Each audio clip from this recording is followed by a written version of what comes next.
بیٹھے تھے اور عبداللہ دروازے پر تھے۔ وہ واپس ہوئے تو میں بھی واپس آ گیا۔ عمر رضی اللہ عنہ نے فرمایا، آپ عبداللہ سے زیادہ اجازت کا حق رکھتے ہیں۔ جب کبھی سیدنا حسین رضی اللہ عنہ سواری پر سوار ہونے لگتے تو عبداللہ بن عباس رضی اللہ عنہما ان کی سواری کی رکاب تھام لیا کرتے تھے اور اس کو اپنے لیے ایک نعمت اور اعزاز سمجھتے تھے۔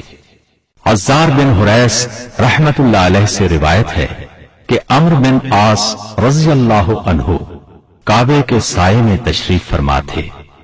ان کی نظر سیدنا حسین رضی اللہ عنہ پر پڑی تو فرمایا، یہ زمین پر رہنے والوں میں سے آسمان والوں کو زیادہ محبوب ہے۔ جب کبھی حسین رضی اللہ عنہ خانہ کعبہ کا طواف کرتے، لوگ سلام کے لیے ان کی طرف ٹوٹ پڑتے، ایک ہجوم اکٹھا ہو جاتا۔ صحابہ کرام رضی اللہ عنہم کی یہ محبت ان کے بچپن سے لے کر بڑی عمر تک یکساں انداز میں تھی۔ اس کی وجہ یہ تھی کہ لوگ ان میں رسول اللہ صلی اللہ علیہ وسلم کی صفات دیکھتے تھے۔ سیدنا حسین رضی اللہ عنہ کی ذاتی زندگی عبادت، پختہ ایمان اور تقوی کا بہترین نمونہ تھی۔